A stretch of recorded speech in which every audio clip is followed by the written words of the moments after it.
प्यारे भक्तों, माँ काली पाप के नाश के लिए जानी जाती हैं। माता काली के द्वारा सभी प्रकार की बुरी शक्तियों का नाश हो जाता है। और आज हम आपको माँ काली का वह दिव्य मंत्र सुनाने वाले हैं जिस मंत्र के जाप से आप अपने जीवन में फैली सभी नकारात्मक ऊर्जा का नाश कर सकते हैं। इस मंत्र के द्वारा आपका बड़े से बड़ा शत्रु भी स्वयं आपके आगे घुटने टेक कर आपसे माफ़ी मांगेगा। इस मंत्र से आप अपने जीवन में सदा ही सकारात्मक रहेंगे। यदि आप पर कोई व्यक्ति जादू टोना करने की कोशिश करेगा तो उसका उल्टा असर उस व्यक्ति पर ही होगा। यह मंत्र बहुत ही प्रबल मंत्र है जो हर प्रकार की इच्छा को भी पूरा कर सकता है। बस आपको इस मंत्र को 108 बार जप करना है। जब आप इस मंत्र का 108 बार जप करेंगे तब स्वयं आप पर माता काली प्रसन्न होकर आपकी वह मनोकामना पूरी कर देंगी जो आप माँ काली से चाहते हैं। यदि आप इस मंत्र का जाप करने में असमर्थ हैं तो आप इस मंत्र को अपने मोबाइल फ़ोन पर लगाकर 108 बार अवश्य सुने। इससे भी आप पर माता काली प्रसन्न होकर आपकी सभी मनोकामनाओं को पूरा करेंगी। तो चलिए इस मंत्र की शुरुआत करते हैं। सर्वं नकारात्मकं नाशये शत्रोरपि नाशये त्वं। सर्वं नकारात्मकं नाशये शत्रोरपि नाशये त्वं। सर्वं नकारात्मकं नाशये शत्रोरपि नाशये त्वं। सर्वं नकारात्मकं नाशये शत्रोरपि नाशये त्वं। सर्वं नकारात्मकं नाशये शत्रोरपि नाशये त्वं। सर्वं नकारात्मकं नाशये शत्रोरपि नाशये त्वं। सर्वं नकारात्मकं नाशये शत्रोरपि नाशये त्वं। सर्वं नकारात्मकं नाशये शत्रोरपि नाशये त्वं। सर्वं नकारात्मकं नाशये शत्रोरपि नाशये त्वं। सर्वं नकारात्मकं नाशये शत्रोरपि नाशये त्वं। सर्वं नकारात्मकं नाशये शत्रोरपि नाशये त्वं। सर्वं नकारात्मकं नाशये शत्रोरपि नाशये त्वं। सर्वं नकारात्मकं नाशये शत्रोरपि नाशये त्वं। सर्वं नकारात्मकं नाशये शत्रोरपि नाशये त्वं। सर्वं नकारात्मकं नाशये शत्रोरपि नाशये त्वं। सर्वं नकारात्मकं नाशये शत्रोरपि नाशये त्वं। सर्वं नकारात्मकं नाशये शत्रोरपि नाशये त्वं। सर्वं नकारात्मकं नाशये शत्रोरपि नाशये त्वं। सर्वं नकारात्मकं नाशये शत्रोरपि नाशये त्वं। सर्वं नकारात्मकं नाशये शत्रोरपि नाशये त्वं। सर्वं नकारात्मकं नाशये शत्रोरपि नाशये त्वं। सर्वं नकारात्मकं नाशये शत्रोरपि नाशये त्वं। सर्वं नकारात्मकं नाशये शत्रोरपि नाशये त्वं। सर्वं नकारात्मकं नाशये शत्रोरपि नाशये त्वं सर्वं नकारात्मकं नाशये शत्रोरपि नाशये त्वं सर्वं नकारात्मकं नाशये शत्रोरपि नाशये त्वं सर्वं नकारात्मकं नाशये शत्रोरपि नाशये त्वं सर्वं नकारात्मकं नाशये शत्रोरपि नाशये त्वं सर्वं नकारात्मकं नाशये शत्रोरपि नाशये त्वं सर्वं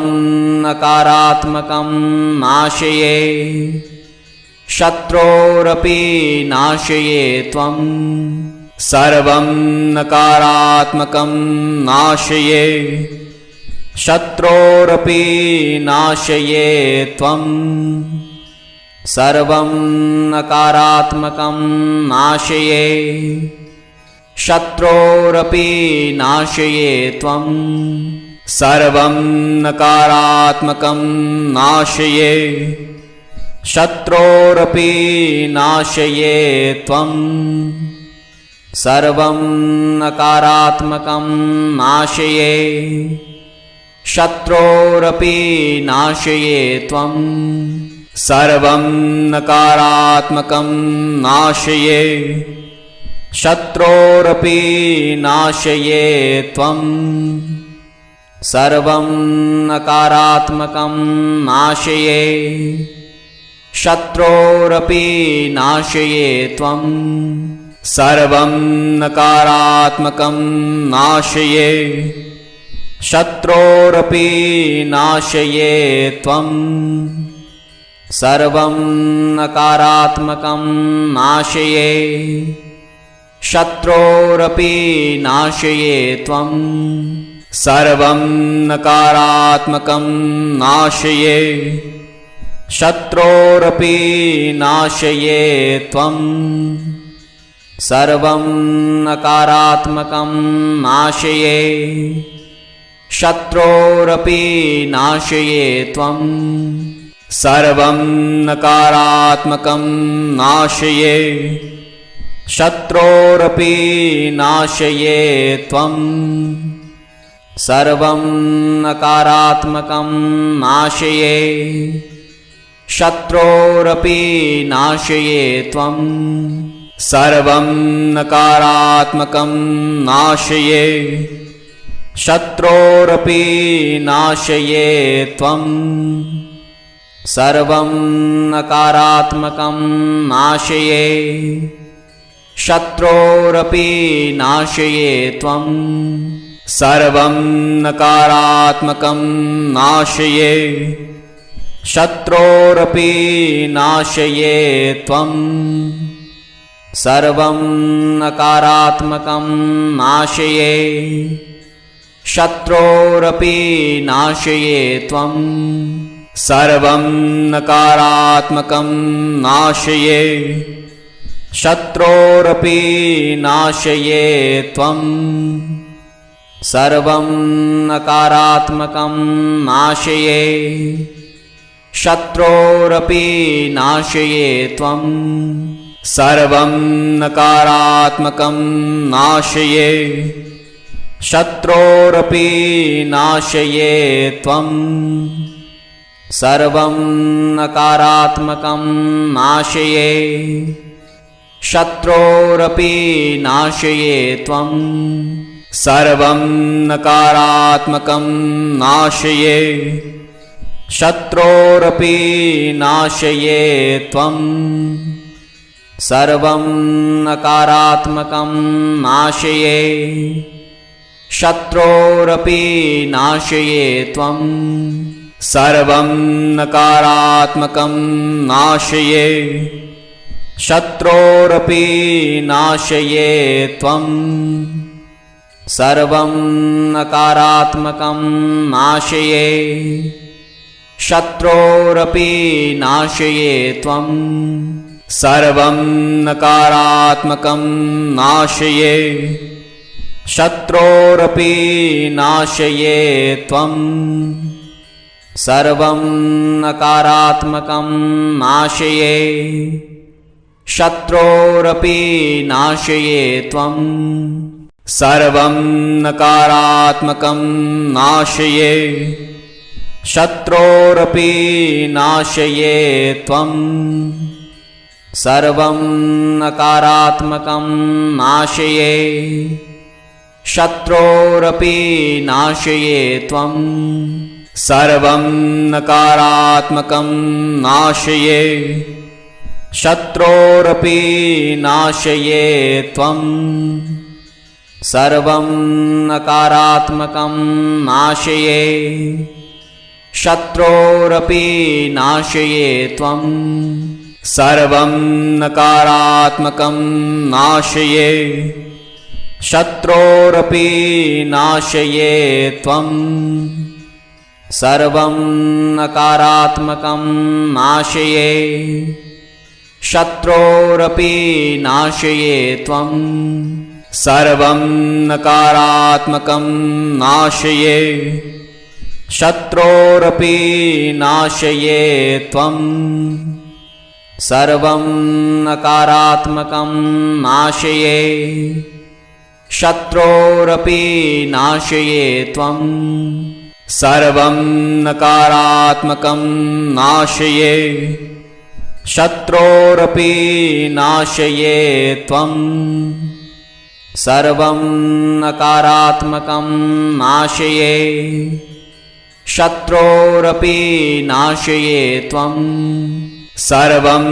नकारात्मकं नाशये शत्रोरपि नाशये त्वं सर्वं नकारात्मकं नाशये शत्रोरपि नाशये त्वं सर्वं नकारात्मकं नाशये शत्रोरपि नाशये त्वं सर्वं नकारात्मकं नाशये शत्रोरपि नाशये त्वं सर्वं नकारात्मकं नाशये शत्रोरपि नाशये त्वं सर्वं नकारात्मकं नाशये शत्रोरपि नाशये त्वं सर्वं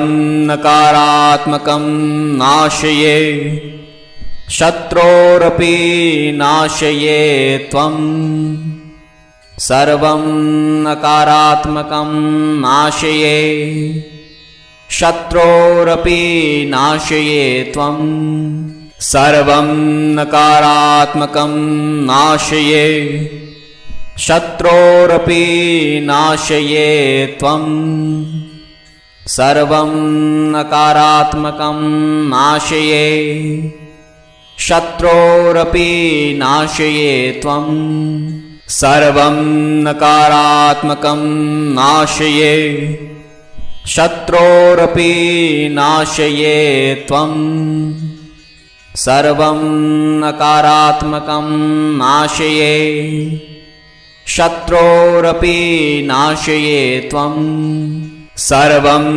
नकारात्मकं नाशये शत्रोरपि नाशये त्वं सर्वं नकारात्मकं नाशये शत्रोरपि नाशये त्वं सर्वं नकारात्मकं नाशये शत्रोरपि नाशये त्वं सर्वं नकारात्मकं नाशये शत्रोरपि नाशये त्वं सर्वं नकारात्मकं नाशये शत्रोरपि नाशये त्वं सर्वं नकारात्मकं नाशये। शत्रोरपि नाशये त्वं सर्वं नकारात्मकं नाशये। शत्रोरपि नाशये त्वं सर्वं नकारात्मकं नाशये। शत्रोरपि नाशये त्वं सर्वं नकारात्मकं नाशये। शत्रोरपि नाशये त्वं सर्वं नकारात्मकं नाशये। शत्रोरपि नाशये त्वं सर्वं नकारात्मकं नाशये। शत्रोरपि नाशये त्वं सर्वं नकारात्मकं नाशये। शत्रोरपि नाशये त्वं सर्वं नकारात्मकं नाशये।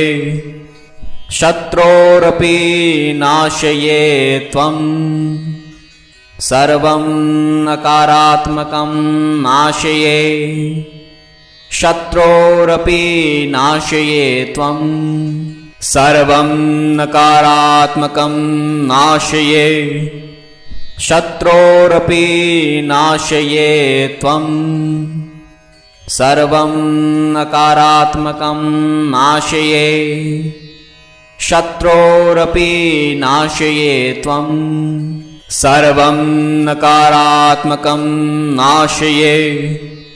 शत्रोरपि नाशये त्वं सर्वं नकारात्मकं नाशये। शत्रोरपि नाशये त्वं सर्वं नकारात्मकं नाशये। शत्रोरपि नाशये त्वं सर्वं नकारात्मकं नाशये। शत्रोरपि नाशये त्वं सर्वं नकारात्मकं नाशये।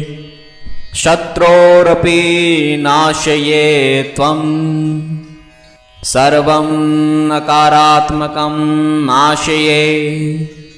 शत्रोरपि नाशये त्वं सर्वं नकारात्मकं नाशये।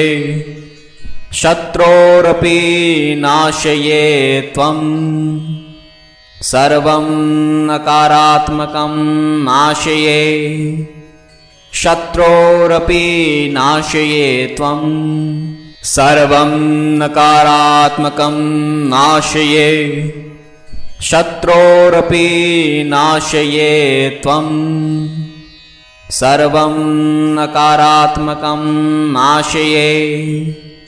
शत्रोरपि नाशये त्वं सर्वं नकारात्मकं नाशये। शत्रोरपि नाशये त्वं सर्वं नकारात्मकं नाशये।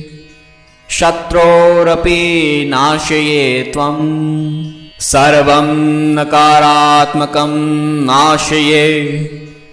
शत्रोरपि नाशये त्वं सर्वं नकारात्मकं नाशये। शत्रोरपि नाशये त्वं सर्वं नकारात्मकं नाशये। शत्रोरपि नाशये त्वं सर्वं नकारात्मकं नाशये। शत्रोरपि नाशये त्वं सर्वं नकारात्मकं नाशये। शत्रोरपि नाशये त्वं सर्वं नकारात्मकं नाशये। शत्रोरपि नाशये त्वं सर्वं नकारात्मकं नाशये। शत्रोरपि नाशये त्वं सर्वं नकारात्मकं नाशये। शत्रोरपि नाशये त्वं सर्वं नकारात्मकं नाशये शत्रोरपि नाशये त्वं सर्वं नकारात्मकं नाशये शत्रोरपि नाशये त्वं सर्वं नकारात्मकं नाशये शत्रोरपि नाशये त्वं सर्वं नकारात्मकं नाशये शत्रोरपि नाशये त्वं सर्वं नकारात्मकं नाशये शत्रोरपि नाशये त्वं सर्वं नकारात्मकं नाशये शत्रोरपि नाशये त्वं सर्वं नकारात्मकं नाशये शत्रोरपि नाशये त्वं सर्वं नकारात्मकं नाशये शत्रोरपि नाशये त्वं सर्वं नकारात्मकं नाशये शत्रोरपि नाशये त्वं सर्वं नकारात्मकं नाशये शत्रोरपि नाशये त्वं सर्वं नकारात्मकं नाशये शत्रोरपि नाशये त्वं सर्वं नकारात्मकं नाशये शत्रोरपि नाशये त्वं सर्वं नकारात्मकं नाशये शत्रोरपि नाशये त्वं सर्वं नकारात्मकं नाशये शत्रोरपि नाशये त्वं सर्वं नकारात्मकं नाशये शत्रोरपि नाशये त्वं सर्वं नकारात्मकं नाशये शत्रोरपि नाशये त्वं सर्वं नकारात्मकं नाशये शत्रोरपि नाशये त्वं सर्वं नकारात्मकं नाशये शत्रोरपि नाशये त्वं सर्वं नकारात्मकं नाशये शत्रोरपि नाशये त्वं सर्वं नकारात्मकं नाशये शत्रोरपि नाशये त्वं सर्वं नकारात्मकं नाशये शत्रोरपि नाशये त्वं सर्वं नकारात्मकं नाशये शत्रोरपि नाशये त्वं सर्वं नकारात्मकं नाशये शत्रोरपि नाशये त्वं सर्वं नकारात्मकं नाशये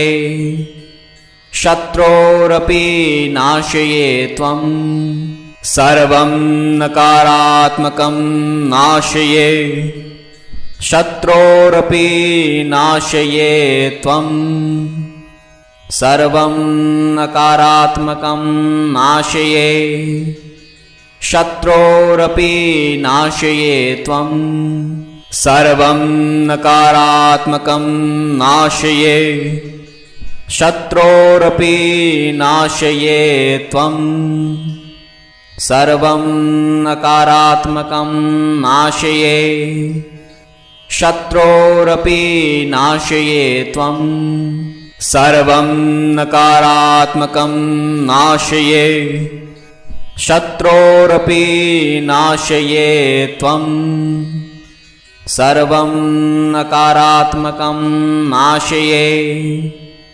शत्रोरपि नाशये त्वं सर्वं नकारात्मकं नाशये शत्रोरपि नाशये त्वं सर्वं नकारात्मकं नाशये शत्रोरपि नाशये त्वं सर्वं नकारात्मकं नाशये शत्रोरपि नाशये त्वं सर्वं नकारात्मकं नाशये शत्रोरपि नाशये त्वं सर्वं नकारात्मकं नाशये शत्रोरपि नाशये त्वं सर्वं नकारात्मकं नाशये शत्रोरपि नाशये त्वं सर्वं नकारात्मकं नाशये शत्रोरपि नाशये त्वं सर्वं नकारात्मकं नाशये शत्रोरपि नाशये त्वं सर्वं नकारात्मकं नाशये शत्रोरपि नाशये त्वं सर्वं नकारात्मकं नाशये शत्रोरपि नाशये त्वं सर्वं नकारात्मकं नाशये शत्रोरपि नाशये त्वं सर्वं नकारात्मकं नाशये शत्रोरपि नाशये त्वं सर्वं नकारात्मकं नाशये शत्रोरपि नाशये त्वं सर्वं नकारात्मकं नाशये शत्रोरपि नाशये त्वं सर्वं नकारात्मकं नाशये शत्रोरपि नाशये त्वं सर्वं नकारात्मकं नाशये शत्रोरपि नाशये त्वं सर्वं नकारात्मकं नाशये शत्रोरपि नाशये त्वं सर्वं नकारात्मकं नाशये शत्रोरपि नाशये त्वं सर्वं नकारात्मकं नाशये शत्रोरपि नाशये त्वं सर्वं नकारात्मकं नाशये शत्रोरपि नाशये त्वं सर्वं नकारात्मकं नाशये शत्रोरपि नाशये त्वं सर्वं नकारात्मकं नाशये शत्रोरपि नाशये त्वं सर्वं नकारात्मकं नाशये शत्रोरपि नाशये त्वं सर्वं नकारात्मकं नाशये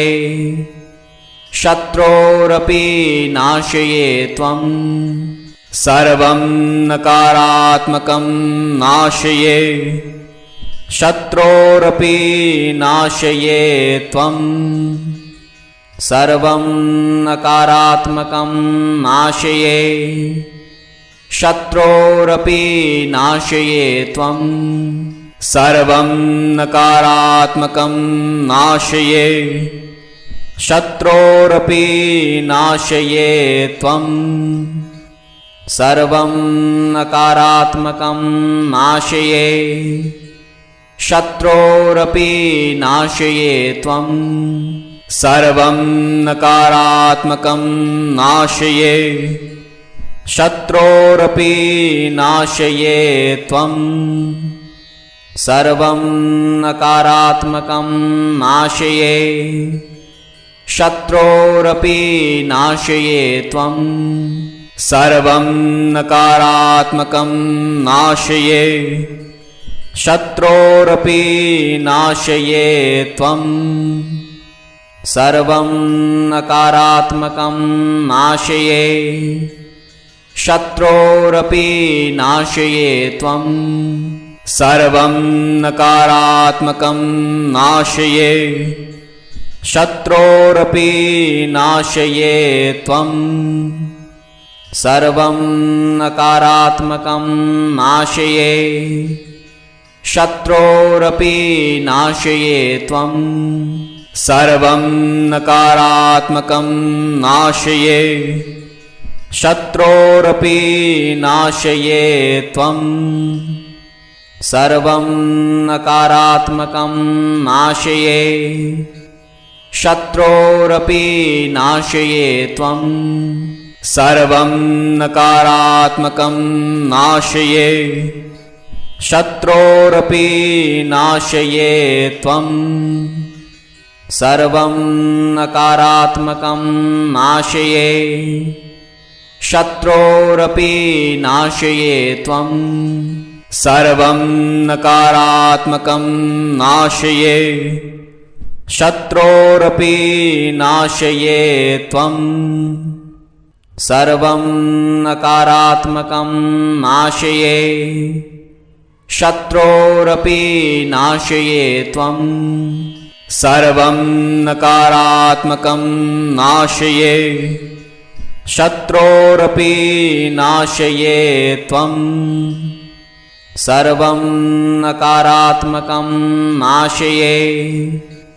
शत्रोरपि नाशये त्वं सर्वं नकारात्मकं नाशये शत्रोरपि नाशये त्वं सर्वं नकारात्मकं नाशये शत्रोरपि नाशये त्वं सर्वं नकारात्मकं नाशये शत्रोरपि नाशये त्वं सर्वं नकारात्मकं नाशये शत्रोरपि नाशये त्वं सर्वं नकारात्मकं नाशये शत्रोरपि नाशये त्वं सर्वं नकारात्मकं नाशये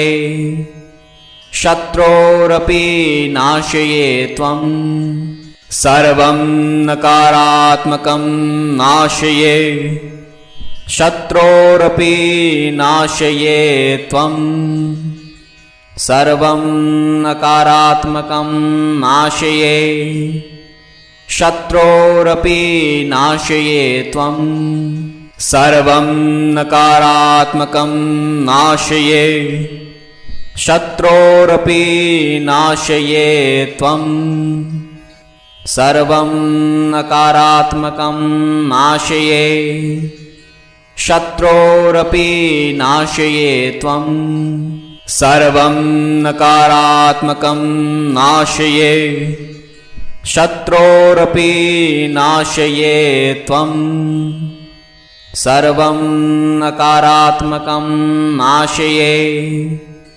शत्रोरपि नाशये त्वं सर्वं नकारात्मकं नाशये शत्रोरपि नाशये त्वं सर्वं नकारात्मकं नाशये शत्रोरपि नाशये त्वं सर्वं नकारात्मकं नाशये शत्रोरपि नाशये त्वं सर्वं नकारात्मकं नाशये शत्रोरपि नाशये त्वं सर्वं नकारात्मकं नाशये शत्रोरपि नाशये त्वं सर्वं नकारात्मकं नाशये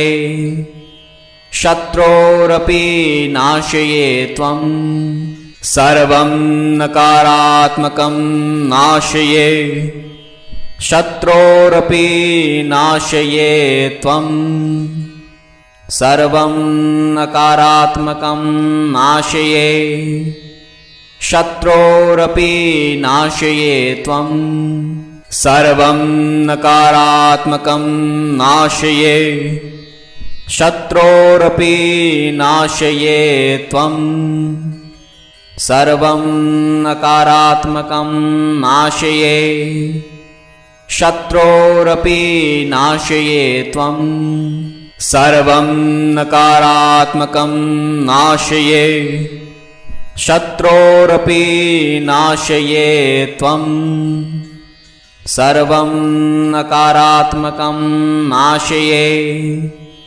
शत्रोरपि नाशये त्वं सर्वं नकारात्मकं नाशये शत्रोरपि नाशये त्वं सर्वं नकारात्मकं नाशये शत्रोरपि नाशये त्वं सर्वं नकारात्मकं नाशये शत्रोरपि नाशये त्वं सर्वं नकारात्मकं नाशये शत्रोरपि नाशये त्वं सर्वं नकारात्मकं नाशये शत्रोरपि नाशये त्वं सर्वं नकारात्मकं नाशये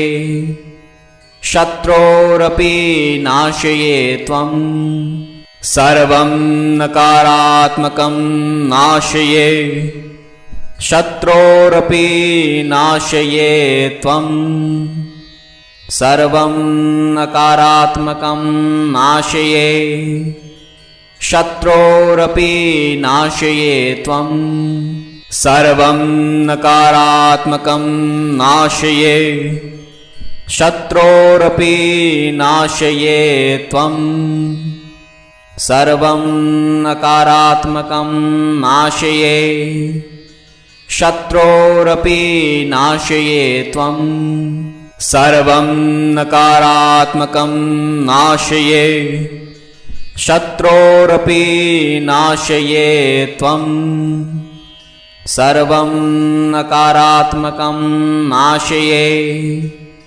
शत्रोरपि नाशये त्वं सर्वं नकारात्मकं नाशये शत्रोरपि नाशये त्वं सर्वं नकारात्मकं नाशये शत्रोरपि नाशये त्वं सर्वं नकारात्मकं नाशये शत्रोरपि नाशये त्वं सर्वं नकारात्मकं नाशये शत्रोरपि नाशये त्वं सर्वं नकारात्मकं नाशये शत्रोरपि नाशये त्वं सर्वं नकारात्मकं नाशये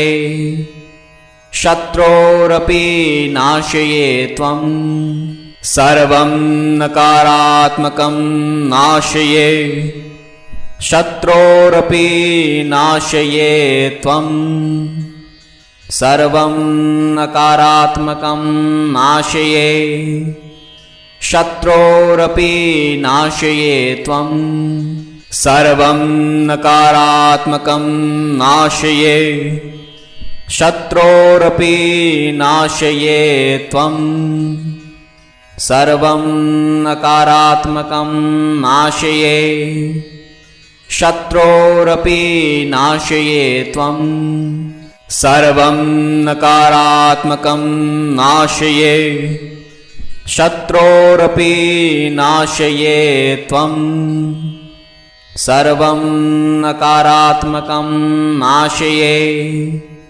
शत्रोरपि नाशये त्वं सर्वं नकारात्मकं नाशये शत्रोरपि नाशये त्वं सर्वं नकारात्मकं नाशये शत्रोरपि नाशये त्वं सर्वं नकारात्मकं नाशये शत्रोरपि नाशये त्वं सर्वं नकारात्मकं नाशये शत्रोरपि नाशये त्वं सर्वं नकारात्मकं नाशये शत्रोरपि नाशये त्वं सर्वं नकारात्मकं नाशये शत्रोरपि नाशये त्वं सर्वं नकारात्मकं नाशये शत्रोरपि नाशये त्वं सर्वं नकारात्मकं नाशये शत्रोरपि नाशये त्वं सर्वं नकारात्मकं नाशये शत्रोरपि नाशये त्वं सर्वं नकारात्मकं नाशये शत्रोरपि नाशये त्वं सर्वं नकारात्मकं नाशये शत्रोरपि नाशये त्वं सर्वं नकारात्मकं नाशये शत्रोरपि नाशये त्वं सर्वं नकारात्मकं नाशये शत्रोरपि नाशये त्वं सर्वं नकारात्मकं नाशये शत्रोरपि नाशये त्वं सर्वं नकारात्मकं नाशये शत्रोरपि नाशये त्वं सर्वं नकारात्मकं नाशये शत्रोरपि नाशये त्वं सर्वं नकारात्मकं नाशये शत्रोरपि नाशये त्वं सर्वं नकारात्मकं नाशये शत्रोरपि नाशये त्वं सर्वं नकारात्मकं नाशये शत्रोरपि नाशये त्वं सर्वं नकारात्मकं नाशये शत्रोरपि नाशये त्वं सर्वं नकारात्मकं नाशये शत्रोरपि नाशये त्वं सर्वं नकारात्मकं नाशये शत्रोरपि नाशये त्वं सर्वं नकारात्मकं नाशये शत्रोरपि नाशये त्वं सर्वं नकारात्मकं नाशये शत्रोरपि नाशये त्वं सर्वं नकारात्मकं नाशये शत्रोरपि नाशये त्वं सर्वं नकारात्मकं नाशये शत्रोरपि नाशये त्वं सर्वं नकारात्मकं नाशये शत्रोरपि नाशये त्वं सर्वं नकारात्मकं नाशये शत्रोरपि नाशये त्वं सर्वं नकारात्मकं नाशये शत्रोरपि नाशये त्वं सर्वं नकारात्मकं नाशये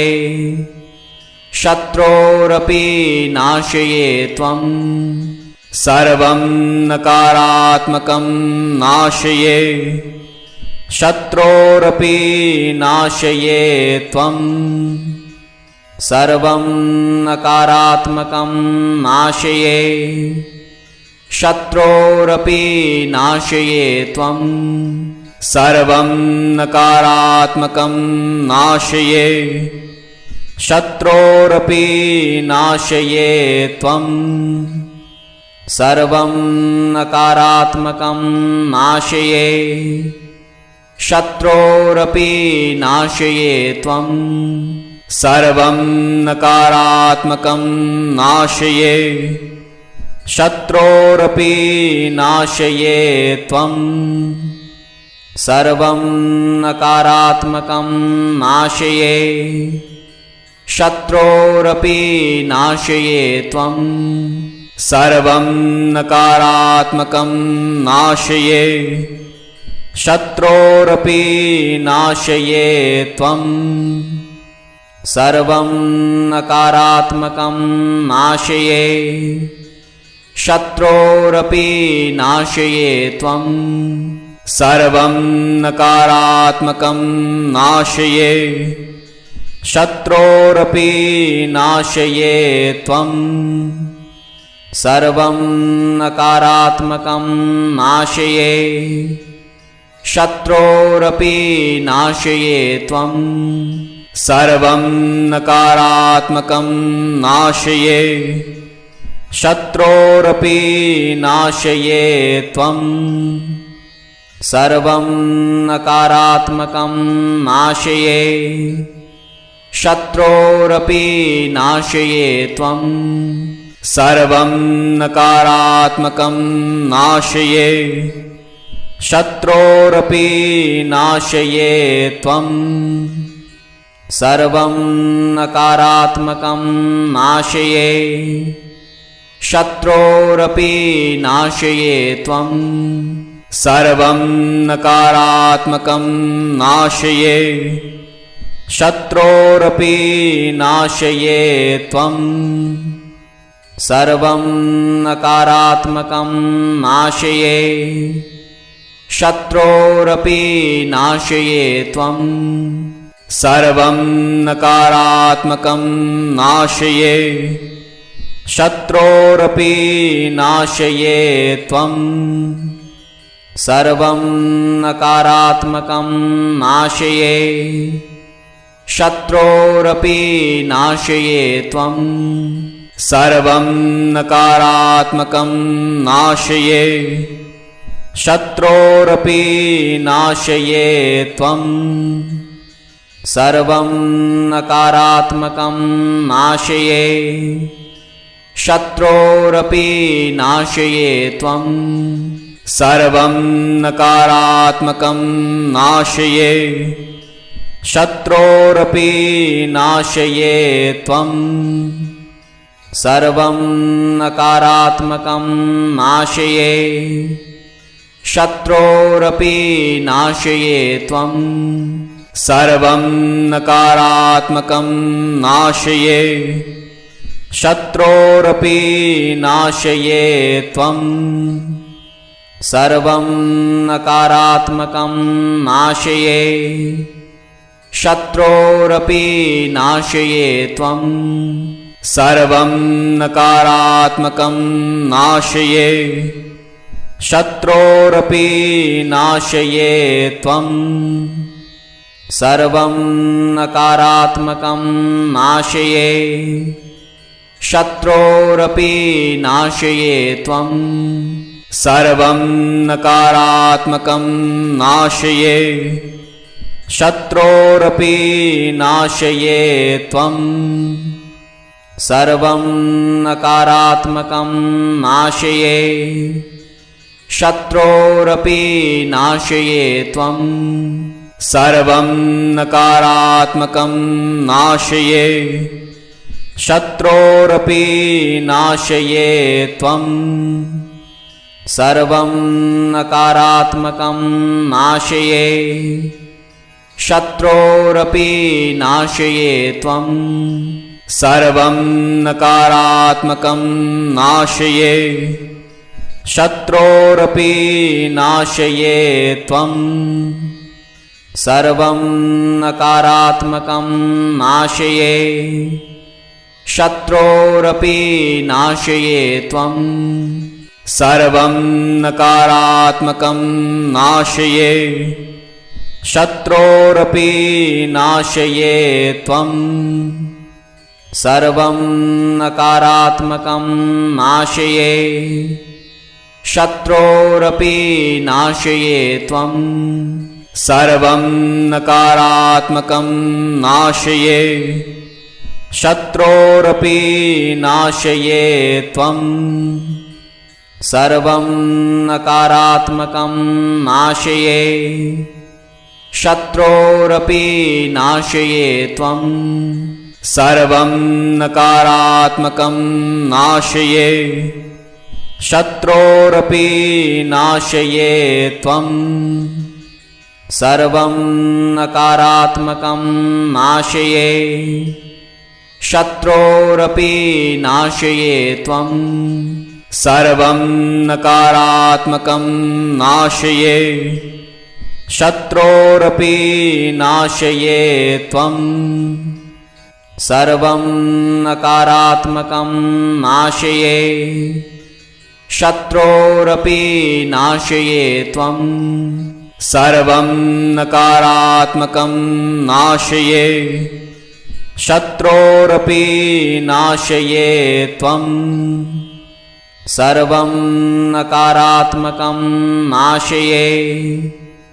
शत्रोरपि नाशये त्वं सर्वं नकारात्मकं नाशये शत्रोरपि नाशये त्वं सर्वं नकारात्मकं नाशये शत्रोरपि नाशये त्वं सर्वं नकारात्मकं नाशये शत्रोरपि नाशये त्वं सर्वं नकारात्मकं नाशये शत्रोरपि नाशये त्वं सर्वं नकारात्मकं नाशये शत्रोरपि नाशये त्वं सर्वं नकारात्मकं नाशये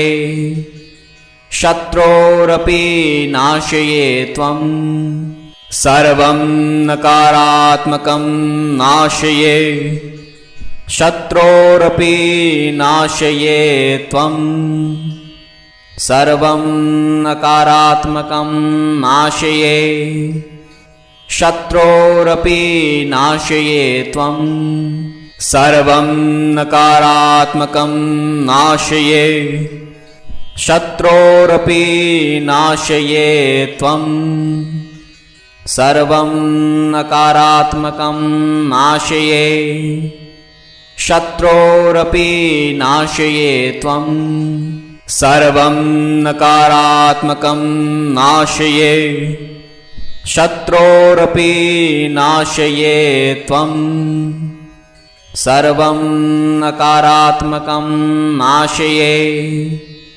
शत्रोरपि नाशये त्वं सर्वं नकारात्मकं नाशये शत्रोरपि नाशये त्वं सर्वं नकारात्मकं नाशये शत्रोरपि नाशये त्वं सर्वं नकारात्मकं नाशये शत्रोरपि नाशये त्वं सर्वं नकारात्मकं नाशये शत्रोरपि नाशये त्वं सर्वं नकारात्मकं नाशये शत्रोरपि नाशये त्वं सर्वं नकारात्मकं नाशये